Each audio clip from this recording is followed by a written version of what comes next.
नमस्कार, आप देख रहे हैं आई इंडिया और आपके साथ मैं हूं प्रियांशु मिश्रा।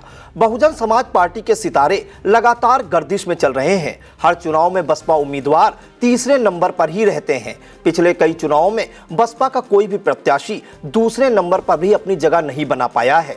23 नवंबर को आए उपचुनाव के नतीजों में तो 9 में से 2 सीटों पर बसपा उम्मीदवार 5वें नंबर पर पहुंच गए। उपचुनाव में बड़े दावे के साथ मायावती ने अपने प्रत्याशियों को रण में उतारा था, लेकिन नतीजा हर बार की तरह रहा। लोकसभा फिर विधानसभा और अब उपचुनाव में बसपा की हालत पतली ही होती जा रही है। बहुजन समाज पार्टी को इस उपचुनाव में एक भी सीट नहीं मिली और वोट प्रतिशत भी धड़ाम हो गया। हालत यह है कि उपचुनाव में बसपा के उम्मीदवार ने जो वोट पाए हैं वह अपने बलबूते पर पाए हैं। बसपा के शीर्ष नेतृत्व से कुछ खास मदद भी नहीं मिली। पार्टी की ओर से टिकट देकर अकेला मैदान में छोड़ दिया गया था। अब आइए समझते हैं आखिर क्यों बसपा का उपचुनाव में ये हश्र हुआ। पहला कारण रहा बीएसपी सुप्रीमो समेत बड़े नेताओं ने पूरे उपचुनाव से दूरी बना ली। बहुजन समाज पार्टी ने 9 विधानसभा सीटों पर प्रत्याशियों के पक्ष में माहौल बनाने के लिए 40 स्टार प्रचारक बनाए थे, लेकिन ज्यादातर स्टार प्रचारक पार्टी प्रत्याशियों के पक्ष में रैली या जनसभा करने तक नहीं उतरे। बसपा सुप्रीमो मायावती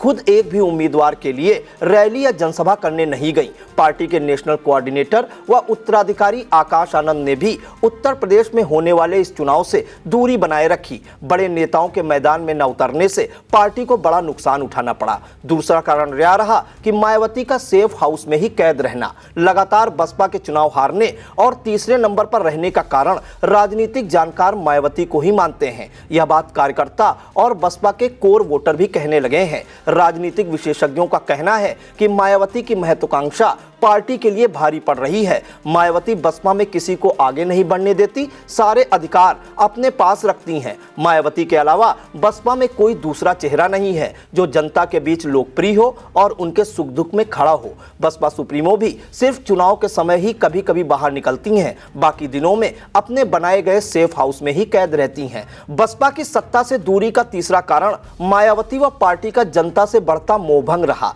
राजनीतिक जानकारों की माने तो मायावती या बसपा का कोई भी बड़ा नेता दलित समाज के किसी मुद्दे को जमीनी स्तर पर कभी नहीं उठाता। प्रदेश के किसी भी हिस्से में दलित समाज या अन्य किसी के खिलाफ घटना या दुर्घटना हो तो मायावती कभी नहीं जाती हैं। इसके अलावा ना ही कभी किसी मुद्दे को लेकर रैली और धरना प्रदर्शन करती हैं। कभी कभी कुछ लोगों से अपने आवास व कार्यालय में ही मिलती हैं। इसके अलावा पिछले कुछ दिनों से एक्स पर पोस्ट कर टिप्पणी करने लगी हैं। लोकसभा चुनाव में आकाश आनंद थोड़ी बहुत कार्यकर्ताओं के बीच जगह बनाने में सफल हो रहे थे, लेकिन बुआ ने बैकफुट पर ला दिया था, जिसकी वजह से लगातार बसपा गर्त में जा रही है। आइए अब आपको इस उपचुनाव में बसपा की स्थिति को सीटवार बता देते हैं। मीरापुर विधानसभा सीट पर एनडीए गठबंधन राष्ट्रीय लोकदल के प्रत्याशी मिथिलेश पाल को जीत मिली है, जबकि समाजवादी पार्टी की सुम्बुल राणा हारकर दूसरे नंबर पर रहीं। लेकिन बहुजन समाज पार्टी के उम्मीदवार शाहनजर तीसरे नंबर पर भी नहीं आ पाए। उन्हें चंद्रशेखर की आजाद समाज पार्टी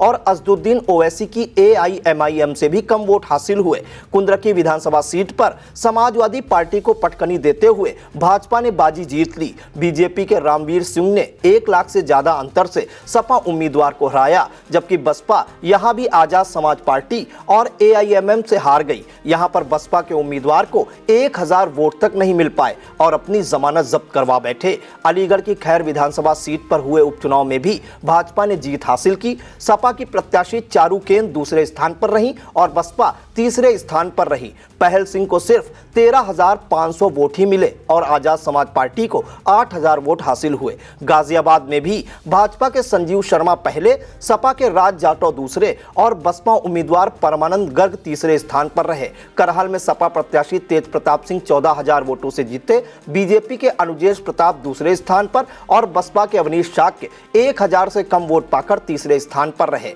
चौथे नंबर पर चंद्रशेखर आजाद की आजाद समाज पार्टी रही। सीसामऊ सीट की बात करें तो सपा की नसीम सोलंकी ने जीत हासिल करने में कामयाबी दर्ज की। भाजपा के सुरेश अवस्थी दूसरे स्थान पर और बसपा के प्रत्याशी वीरेंद्र कुमार तीसरे स्थान पर जरूर रहे, लेकिन उन्हें वोट सिर्फ 1400 ही मिले।